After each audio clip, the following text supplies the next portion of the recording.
It began in the quiet suburb of Mesa, Arizona, where the seemingly peaceful life of Travis Alexander took a dark and violent turn.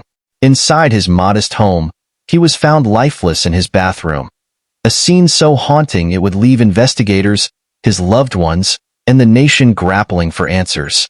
But to understand the tragedy, one must first unravel the complex web of love, faith, and obsession that led to this heartbreaking moment.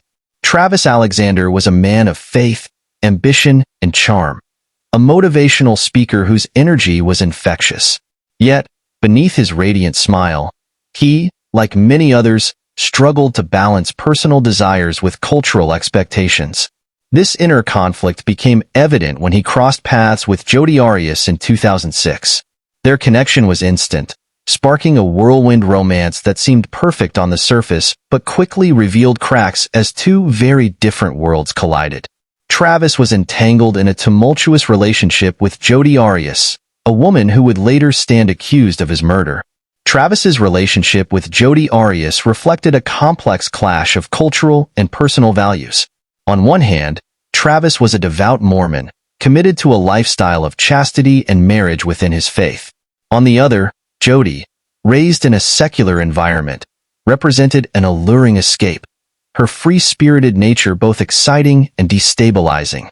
Their whirlwind romance highlighted the struggles of blending vastly different worlds, with neither fully understanding or adapting to the other's deeply ingrained beliefs and expectations. He was smitten with her at first. She was everything he thought he wanted, until things started to change.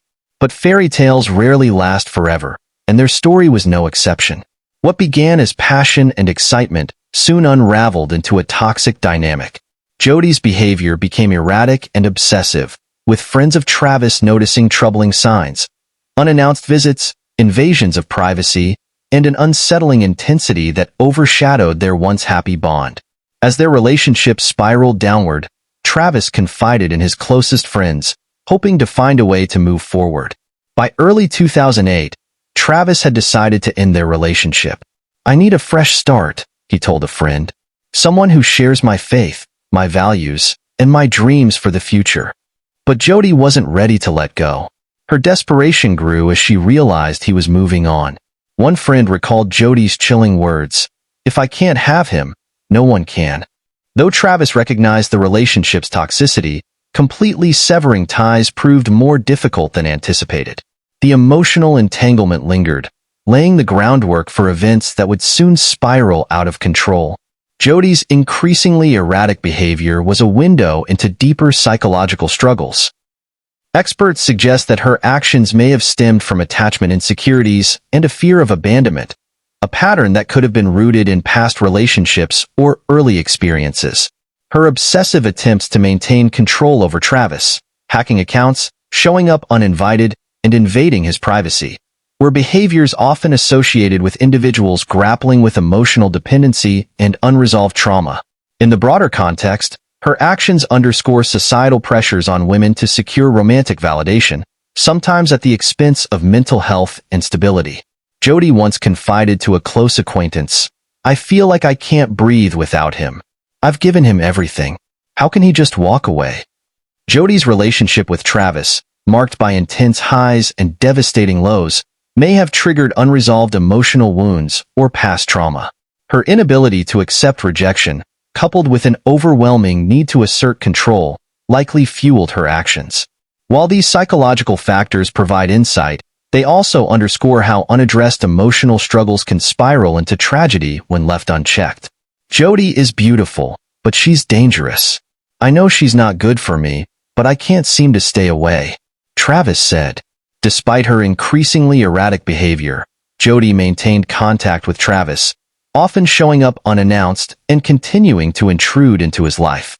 He expressed his frustration to confidants, saying, "I just want her out of my life, but every time I think I'm done, she finds a way back in."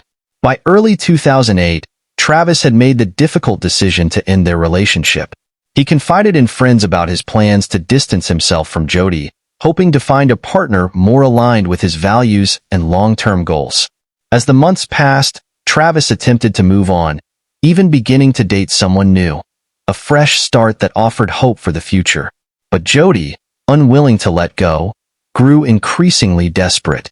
He was ready to move on, but Jodi wasn't. She wouldn't let him go. In the months leading up to his death, Travis's attempt to move on, marked by his budding relationship with someone new, further deepened the rift between him and Jodi. Her refusal to accept the end of their relationship signaled an escalation of tensions that would soon culminate in tragedy. On June 4, 2008, Jodi embarked on a journey of nearly 1,000 miles, the hum of her car engine the only sound breaking the desert's stillness. As she arrived at Travis's home, the glow of the porch light illuminated a door she had crossed many times before.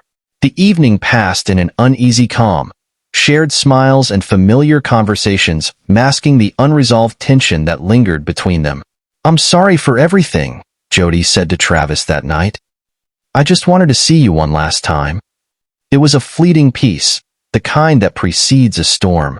What transpired after that fateful evening remained a mystery for days, until friends, alarmed by Travis's sudden silence, decided to check on him. What they found inside his home turned their worst fears into a grim reality. Concerned friends entered Travis's home and found his body in the bathroom. The injuries were severe: multiple stab wounds, a deep neck wound, and a gunshot to the head. Investigators described the scene as a clear indication of an extremely violent attack. The sheer brutality of the crime left investigators convinced this was not a random act. As they began piecing together evidence, the focus shifted to understanding the dynamics of Travis and Jodi's tumultuous relationship, which soon emerged as central to the case. Suspicion immediately fell on Jodi Arias. While she initially denied being in Arizona at the time of the murder, evidence told a different story. A digital camera recovered from Travis's washing machine provided critical evidence. The device contained photos of the couple spending time together shortly before his death, followed by an image that appeared to capture Travis injured on the floor. In January 2013, Jodi Arias stood trial for the murder of Travis Alexander. Prosecutors argued that the killing was premeditated, driven by jealousy and rejection. Arias's defense claimed she acted in self-defense, painting Travis as abusive, a narrative vehemently denied by those who knew him. Travis was a kind, loving person. To hear Jodi try to destroy his reputation, it was heartbreaking. As the trial progressed, the courtroom became a theater for conflicting narratives. While the defense sought to portray Jodi as a victim acting in self-defense, prosecutors painted a starkly different picture: a calculated and premeditated murder driven by jealousy. After months of testimony, the nation awaited the verdict with bated breath. Jodi's composed demeanor, juxtaposed against the emotional testimonies of Travis's loved ones, kept audiences across the nation riveted. Every detail was dissected in front of a captivated public, turning the legal proceedings into a spectacle that blurred the line between justice and entertainment. "I would never hurt Travis. I loved him." But the evidence was overwhelming. After months of testimony and deliberation, the jury delivered its verdict: guilty of first-degree murder. For Travis's family and friends, it was a bittersweet moment, a step toward justice but far from healing the wounds left by his tragic death. As they reflected on his life, they found solace in his memory, holding on to the light he brought to their lives even as the shadows of his loss lingered. In the end, Travis's story remains a poignant reminder of the devastating impact of unresolved conflict and unchecked emotions.